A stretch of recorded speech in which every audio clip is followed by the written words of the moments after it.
नमस्कार दोस्तों, वे सभी विद्यार्थी जिनका सब्जेक्ट कोड बीपीएससी 113 है, उन सभी को परीक्षाओं की बहुत बहुत शुभकामनाएं। आशा है आपके सारे पेपर अच्छे जा रहे होंगे। आज की इस वीडियो में हम जून 2023 के क्वेश्चन पेपर को देखेंगे। क्वेश्चन पेपर किस प्रकार से आया था और इसका आंसर हमें किस प्रकार से लिखना है।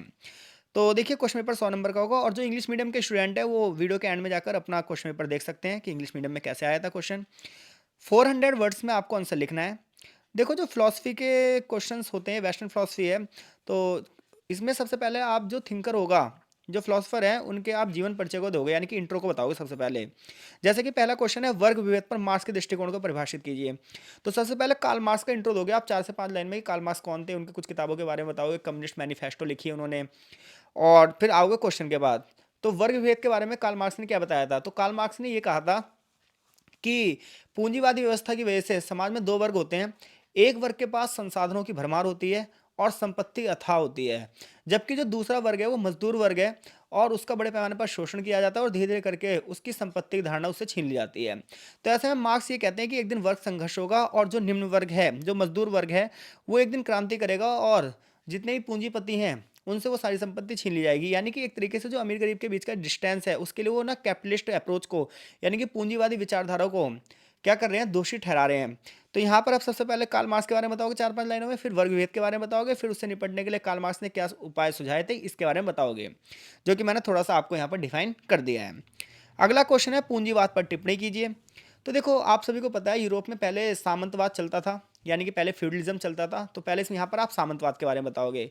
फिर सामंतवाद के बाद पूंजीवाद आया। पूंजीवादी व्यवस्था में क्या हुआ?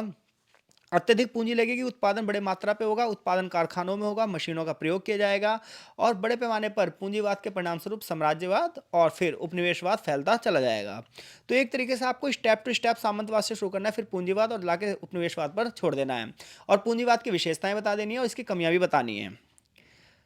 अगला क्वेश्चन है, अलेक्जेंड्रा कोलोतई की महिलाओं की स्थिति के प्रति योगदान पर विवेचना कीजिए। तो देखो, जितने भी नारीवादी होंगे तो सबसे पहले आप उनके राजनीतिक अधिकार, आर्थिक अधिकार और उसके रीजन क्या है इसको बताते हुए, और यहाँ पर पहले अलेक्जेंड्रा कोलोतई के बारे में बताओगे और फिर उनकी नारीवादी सोच के बारे में।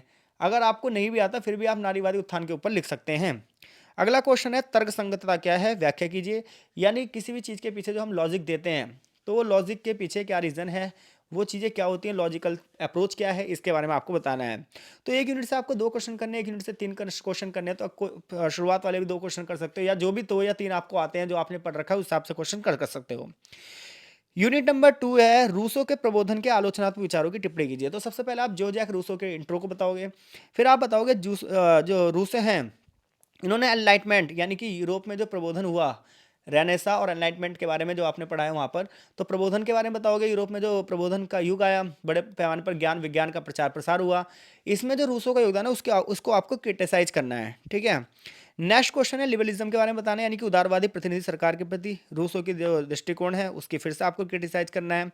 आफ्टर डेट 2 पर आपको टिप्पणी करनी है, शैक्षिक संरचना पर रूसों के विचार और महिलाओं के अधिकारों के प्रति ये वैसे मैरी है, मैरी वेस्टनक्राफ्ट के विचार। तो मैरी वेस्टनक्राफ्ट एक बहुत बड़ी नारीवादी थी, बहुत बड़ी फेमिनिस्ट थी, तो इनके बारे में आपको बताना है। फिर से टिप्पणी है कि रूसों की शिक्षा की कल्पना के प्रति बताओ और स्वतंत्रता और कर्तव्य की रक्षा पर जॉन स्टुअर्ट मिल के विचार बताओ।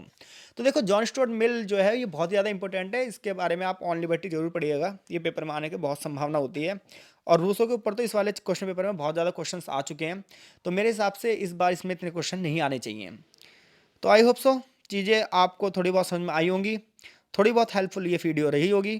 तो जो इंग्लिश मीडियम के स्टूडेंट हैं वो यहाँ से अपने क्वेश्चंस की लैंग्वेज देख सकते हैं, आंसर के तरीके दोनों में वही रहेंगे।